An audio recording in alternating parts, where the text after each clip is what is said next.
Bonjour. Alors, tel que promis plus tôt aujourd'hui durant le webinaire, je vous montre comment expliquer un peu les saisons, ou au moins les changements de saison, les solstices et les équinoxes à partir de Stellarium. Alors, la semaine dernière, je vous ai montré quelques options dans Stellarium. Donc, vous voyez ici, j'ai amené ma petite fenêtre date et heure. J'ai mis mon horizon 0, donc pour avoir un horizon très plat. J'ai enlevé l'atmosphère pour avoir un ciel noir même de jour. Alors voilà, pour voir le soleil bouger par rapport aux étoiles. Et j'ai fait afficher deux lignes, l'écliptique et l'équateur céleste. Pour les retrouver, c'est ici dans l'affichage, dans l'onglet repères. Vous pouvez avoir l'équateur et l'écliptique. En fait, là, soit en coordonnées 2000 ou de la date d'aujourd'hui, honnêtement, vous ne remarquerez pas la différence. Donc, peu importe, les deux, ce serait pas mal équivalent. Alors, qu'est-ce que ça représente? Bien, l'écliptique, on l'a vu durant le webinaire, puis j'en avais parlé aussi la semaine dernière, c'est vraiment le plan formé par l'orbite de la Terre autour du Soleil.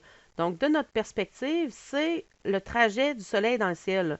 Alors, le Soleil est toujours, par définition, sur l'écliptique dans le ciel et il va se promener de jour en jour le long de l'écliptique, comme vous voyez ici. On retrouve aussi les planètes le long de l'écliptique à quelques degrés près. Alors, vous voyez ici, ça change. Et si je reviens en arrière, là, juste pour vous montrer, la Lune aussi est près de l'écliptique. Par contre, elle varie quand même jusqu'à 5 degrés. Et c'est pour ça d'ailleurs qu'il n'y a pas d'éclipse à chaque mois parce que l'orbite de la Lune est inclinée de 5 degrés par rapport à l'écliptique. Alors, ce que je vais vous montrer justement, si je fais accélérer, en fait sauter en bond d'une journée, vous voyez présentement le Soleil est plus au sud, est au sud de l'équateur, donc il n'est pas très haut dans le ciel. Et là, je vais regarder comme pour midi, pour montrer au sud, et je vous montrerai, disons, le coucher du Soleil plus tard. Alors, en augmentant les dates, vous voyez que le Soleil remonte dans le ciel un peu à chaque jour à midi et il va croiser l'équateur céleste. Oh, là, excusez, on vient d'avancer l'heure. Stellarium en tient compte, donc je vais aller vers 13 heures pour rester au sud au lieu de midi. On va croiser l'équateur céleste. Alors, l'équateur céleste, c'est quoi? Mais c'est vraiment l'extension de l'équateur sur la Terre. Là, si vous imaginez la ligne sur la Terre, qu'on l'étend dans le ciel. Euh, alors, c'est vraiment ça, l'équateur céleste. C'est une coordonnée céleste, tout comme le pôle nord céleste. Et le pôle nord, excusez, l'équateur céleste passe vraiment de l'est vers le sud de nos latitudes jusqu'à l'ouest. Alors, encore une fois, je suis chez moi à Thetford Mines, donc une latitude d'environ 46 degrés nord. Vous pourrez voir la même chose si vous êtes à des latitudes semblables.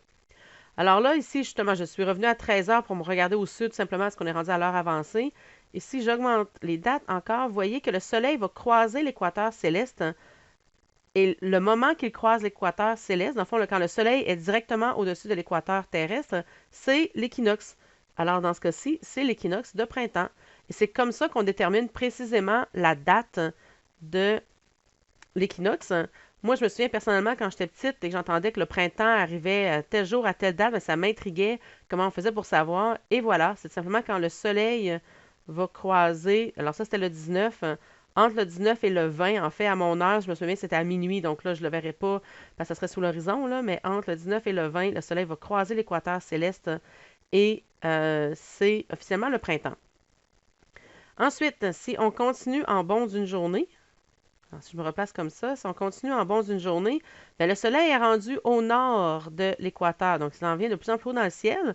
Et comme je regarde vers le sud ici, en fait, il s'en va de plus en plus au nord. Et là, juste à temps qu'on arrive, vous voyez des fois les planètes passer, ensuite la Lune aussi, à chaque mois, vous la voyez passer. Vous voyez quand même plusieurs degrés sous l'écliptique ici. Et là, on se rapproche du mois du solstice d'été. Alors, environ là. Alors là, c'est quand le Soleil est le plus haut, en fait, par rapport à l'équateur, en fait, le plus au nord par rapport à l'équateur céleste.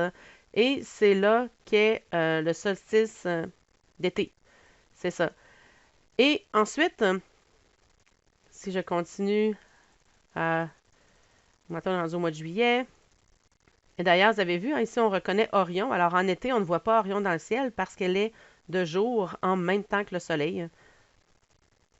Dans le ciel de jour en même temps que le soleil. Alors, on redescend, et là, vous allez voir, on va recroiser l'équateur. Le soleil va recroiser l'équateur, vous pouvez imaginer, à l'équinoxe d'automne, exactement. Et ensuite, il redescend.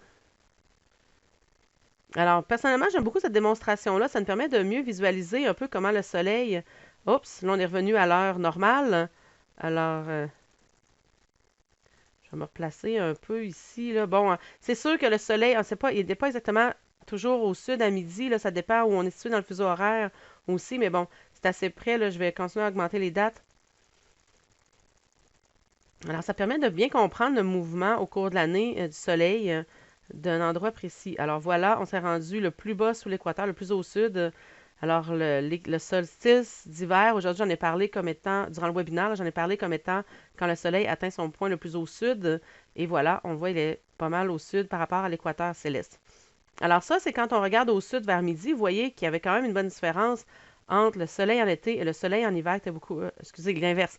Le soleil en hiver et le soleil en été a une bonne différence quand même de hauteur. Maintenant, allons voir ce qui se passe à l'horizon environ au coucher du soleil. Donc là, je vais tout simplement augmenter les heures pour arriver à peu près au coucher du soleil. Donc, en hiver, de chez moi, au solstice d'hiver, le soleil se couche vraiment au sud-ouest et se couche assez tôt. On s'entend, là, c'est vers 4 heures, vers 16 heures. Ensuite, là, c'est un petit peu plus difficile à montrer à l'horizon parce que le coucher de soleil n'est pas toujours à la même heure. Si, en fait, je vais y aller en bon, là. Alors, si je m'en vais près du d'un peu au mois de mars, alors vous voyez déjà, on est encore au sud-ouest, mais plus près de l'ouest exactement. Et là, si j'augmente pour aller, évidemment, on a changé l'heure pour aller vers l'équinoxe. Alors voilà, le soleil, c'est une des deux seules journées de l'année où il se couche vraiment à l'horizon ouest, à l'ouest exactement, puisqu'il est le long de l'équateur aux équinoxes. Et ensuite, encore une fois, je vais y aller en bon ici. Disons qu'on est rendu près du mois de juin. Là, je vais avancer pour être près du coucher du soleil. Alors voilà, à la fin mai. Et ensuite, j'avance journée. Là, il faut que j'avance mes heures aussi. Mais bref, pour le ramener à l'horizon. Et finalement, voilà, au solstice d'été. Et le soleil est vraiment au nord-ouest. Donc, c'est là qu'on voit le mouvement, là, que le soleil se déplace justement au nord-ouest et au sud-ouest pour le coucher du soleil tout au long de l'année. Alors, voilà une autre démonstration qu'on peut faire avec Stellarium pour montrer les mouvements du soleil tout au cours de l'année.